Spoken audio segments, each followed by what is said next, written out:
안녕하세요 여러분, 성공합시다. 오늘은 아브라함의 죽음에 대해서 볼 건데요. 죽음은 어떤 사람도 피해갈 수가 없잖아요. 약속의 자녀도 또 하나님께 속하지 않는 사람도 다 죽음을 맞이할 수밖에 없어요. 죽음은 인간의 궁극적인 딜레마예요. 그러면 하나님의 자녀는 이 죽음을 어떻게 맞이해야 하며 죽음의 의미는 무엇인지 한번 본문을 통해서 살펴보도록 해요. 자, 1절. 아브라함이 다시 아내를 맞아들였는데 그의 이름은 그두라이다. 그와 아브라함 사이에서 시므란과 욕단과 무단과 미디안과 이스박과 수아가 태어났다. 욕단은 스바와 드단을 낳았다. 드단의 자손에게서 아수르 사람과 로드시 사람과 룸미 사람이 갈라져 나왔다. 미디안의 아들은 에바와 에벨과 한옥과 아비다와 엘다이인데 이들은 모두 그두라의 자손이다. 자, 아브라함이 사라가 죽고 새 아내, 정확하게는 첩이죠. 첩을 맞아가지고 6명의 아들을 얻었어요. 자, 5절. 아브라함은 자기 재산을 모두 이삭에게 물려주고 첩들에게서 얻은 아들들에게도 한 몫씩 나누어 주었는데 그가 죽기 전에 첩들에게서 얻은 아들들을 동쪽, 곧 동방 땅으로 보내어서 자기 아들 이삭과 떨어져서 살게 하였다. 아브라함은요, 죽기 전에 재산을 정리해요. 모든 재산, 모든 상속권은 약속의 아들 이삭에게 주고 첩들에게서 얻은 아들들에게는 한 몫씩 챙겨져요. 그리고 자기가 죽기 전에 동방 땅으로 내보내서 이삭과 떨어져서 살게 해요. 만약의 경우에 생길 수 있는 갈등을 아예 차단하고 있어요. 자, 7절. 아브라함이 누린 횟수는 모두 175해이다. 아브라함은 자기가 받은 목숨대로 다 살고 아주 늙은 나이에 기운이 다하여서 숨을 거두고 세상을 떠나 조상들이 간 길로 갔다. 아브라함은요 175세에 죽었어요. 약속의 땅 가나안에서 100년의 세월을 살았죠.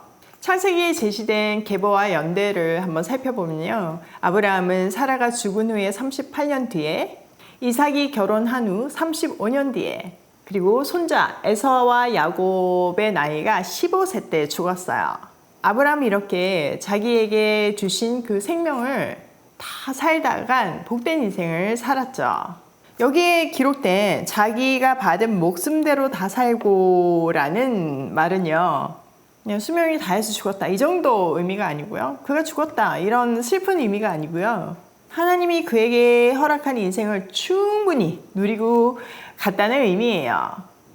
이 땅에서도 충분히 누렸고 손자까지 봤으니까 누린 거죠. 또 이 말은요, 사명을 다 감당하고 죽었다는 말이기도 해요. 그의 인생을 통해서 하나님을 보여냈잖아요. 믿음이 어떻게 하나님 손에서 만들어지는지를 보여냈잖아요. 그 사명을 다했다는 거죠. 이스라엘의 아버지가 되는 그 역할을 다했다는 거예요. 또한 하나님께서 창세기 15장 15절에 너는 오래오래 살다가 고이 잠들 것이다 라고 약속해 주셨거든요. 그 약속의 말씀이 성취된 장면이기도 해요. 우리는 이렇게 아브라함의 죽음을 통해서 성도의 죽음의 의미와 삶의 태도에 대해서 한번 알아보면 좋겠는데요. 사실 죽음은 모든 사람의 딜레마죠. 두려워하죠, 사실은. 근데요, 성도들에게는요, 죽음이 끝도 아니고요, 두려움의 대상도 아니에요. 물론 지금 이 땅에서 헤어짐이 있기 때문에 슬픈 일이기는 하지만요, 죽음은 아버지께로 가기 위해서 통과하는 관문일 뿐이에요. 우리는 성도의 죽음의 태도에 대해서 바울로부터 배울 수 있는데요.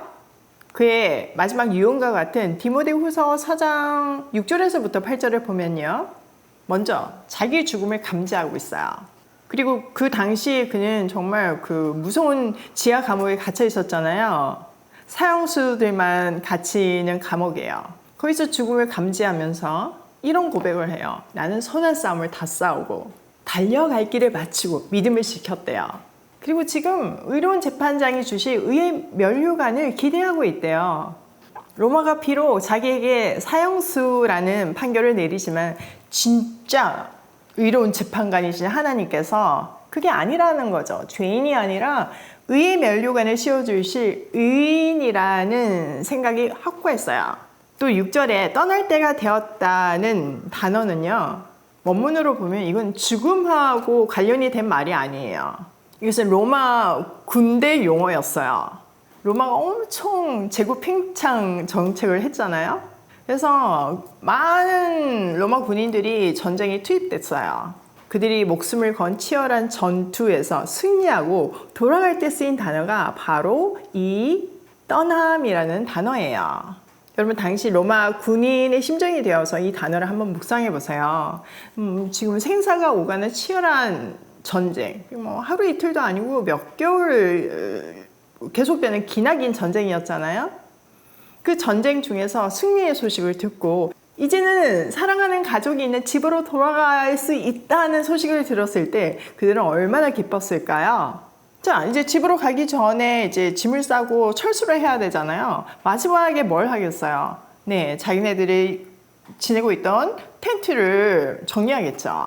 자, 텐트는 사방에 지지대가 있고 그 지지대에 이제 줄로 천을 묶어서 고정시키잖아요. 그러면 이걸 철거할 때는 그 끈을 풀어요. 그러면 거기 달려있던 장막이 쫙 이렇게 허물어지죠. 바로 그 순간 텐트 줄이 풀릴 때 쓰이는 단어가 바로 이 떠남이에요. 바울은요, 이 땅에서의 고단한 육신의 삶을 끝내고 아버지의 집으로 가는 승리의 면류관이 쓰여질 그날을 고대하는 마음으로 그 떠남이란 단어를 쓴 거예요. 죽음을 두려워하는 마음이 전혀 없어요.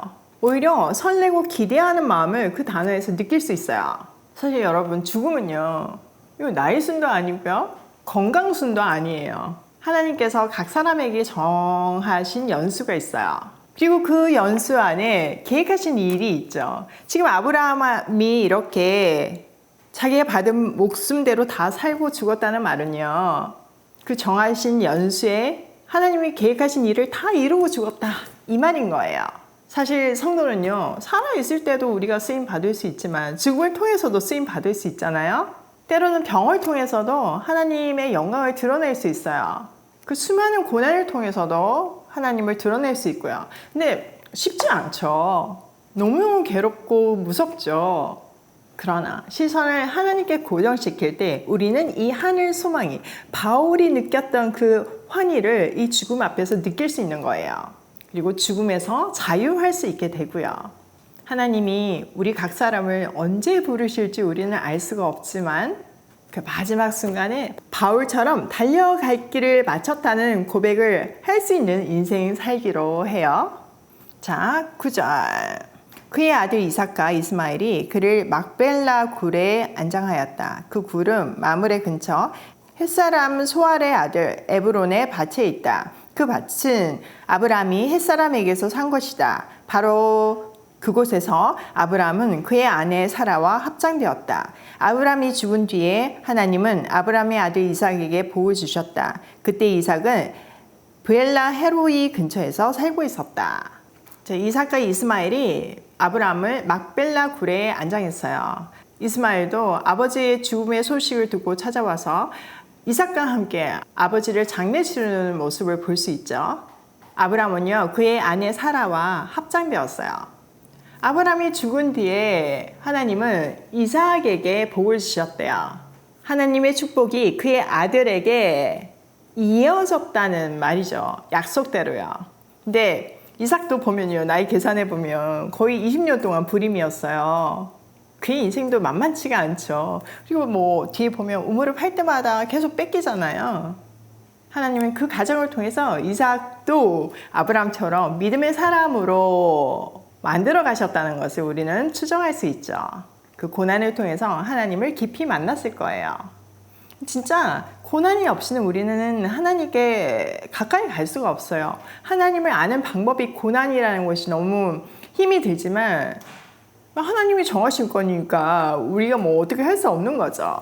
그러나 반드시 하나님은 그 고난 끝에서 우리를 깊이 만나 주신다는 거예요.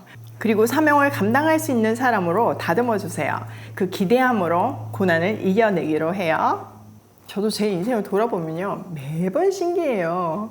진짜 꿈 같은 고난의 시간이 흘렀고 그 뒤에 저는 정말 상상조차 못한 그 보석들이 숨겨져 있다는 것이, 이제 그 보석들이 빛을 발하게 한다는 것이 너무나 신비해요. 한번 생각해보면요. 저한테 이 고난 전에 만약에 이런 오이 패밀리나 오이 마켓을 주셨으면요. 지금같이 섬기지 못했을 거예요. 그 고난의 세월이 있기 때문에 그 보석을 제대로 핸들할 수 있는 그런 지혜도 생겼고 그런 마음도 준비되었던 것 같아요. 지금도 너무나 부족하지만 저는 소망이 있는 것이 지금까지 나를 이끌어 오신 하나님이 저를 더 아름답게 만들어 가실 거잖아요. 저뿐만 아니라 여러분들도 함께 아름답게 만들어 가면서 이 아름다운 오이 패밀리를 완성할 거잖아요. 그걸 생각하면요 감격스러워요. 그러니까 여러분 고난 가운데 있어도 힘을 내시길 바래요. 자, 12절. 사라의 여종인 이집트 사람 하갈과 아브람 사이에서 태어난 아들 이스마엘의 족보는 이러하다. 이스마엘의 아들들의 이름을 태어난 순서를 따라 적으면 다음과 같다. 이스마엘의 맏아들은 느바요시다. 그 아래는 게달과 아브엘과 미스음과 미스바와 두마와 마사와 하닥과 데마와 여두루와 나비스와 게드마가 있다. 이 12은 이스마엘이 낳은 아들의 이름이면서 동시에 마을과 부락의 이름이며 또한 이 사람들이 세운 12지파의 통치자들의 이름이기도 하다. 이스마엘은 모두 137회를 누린 뒤에 기운이 다하여서 숨을 거두고 세상을 떠나 조상에게로 돌아갔다. 그의 자손은 모두 하윌라로부터 수루 지방에 이르는 그 일대에 흩어져서 살았다. 수르는 이집트의 동북쪽 경계, 북은 아시리아로 가는 길에 있다. 그들은 모두 형제들과는 적대감을 가지고 살았다. 자, 이스마엘의 족보가 등장했어요. 참 재밌게 아브라함의 죽음이요 두 족보 사이에 끼어 있죠. 이것은 그에게 주어진 후손에 대한 약속이 성취되어 가고 있음을 보여주는 것이에요. 또 아브라함이 이렇게 죽지만 그의 후손을 통해서 하나님 나라는 계속 이어질 것이고 그 약속은 계속 이어질 것이라는 것을 보여주고 있죠. 그뿐만 아니라 이스마엘의 족보를 통해서 하갈에게 하셨던 약속도 성취되었음을 확인할 수 있어요. 자, 이 본문을 통해서 이스마엘의 후손들이 살았던 그 지역을 알 수 있는데요. 그들의 주 영역은 시내 반도이며 아라비아 지역까지 영역을 확장해 갔음을 알 수 있어요. 또 이삭의 후예들과 대립적인 관계였다는 것을 알려주고 있죠. 자, 오늘 내용을 우리 삶에 한번 적용을 해보면요. 첫 번째, 하나님의 사랑은 포기하지 않는 끈질긴 사랑이다. 진짜 아브라함의 인생이 증명해 주잖아요. 얼마나 엄한 짓 많이 했어요. 근데 하나님은 한 번도 포기하지 않으시고 그의 인생을 끝까지 이끌어 주시고 그 인생을 통해서 하나님을 드러내셨어요. 또 복의 근원이 되는 그 사명도 감당하게 하시고요. 두 번째, 죽음을 재정의하자. 우리는 아브라함의 죽음을 통해서 하나님이 주신 그 연수를 살아낸다는 것이 어떤 의미인지 살펴보았어요. 우리도 바울과 같은 마음으로 오늘 당장 부르신다고 해도 나의 달려갈 길 다 달려갔다고 고백할 수 있는 그런 멋진 인생 살기로 해요. 하나님이 주신 그 연수를 누리며 완주하는 인생이요. 세 번째, 하나님의 약속은 대를 이어서 계속된다. 많은 약속이 그렇죠. 우리 때에는 도저히 완성될 수 없는 그런 약속일 때가 있어요. 그런데 하나님은요, 거기서 멈추는 것이 아니라 대를 이어서 계속된다는 사실을 우리는 꼭 기억해야 돼요. 그래서 각 사람마다 주어진 구간이 있어요. 릴레이 경주 생각하시면 되는데요. 내 구간에 잘 뛰어야지만 그게 그 계주가 완성이 되잖아요. 그러니까 내 시대에는 절대 불가능해 보인다고 실망하지 말고 나를 넘어서 그 다음 세대에 반드시 이루어지잖아요. 아브라함이 증명해 주잖아요. 우리는 약속을 붙들고 나의 구간을 최선을 다해서 달리면 돼요. 시선을 하나님께 고정시키고요. 오늘도 하나님의 사랑 안에서 나의 구간을 완주하길 소망하며 고고싱해요.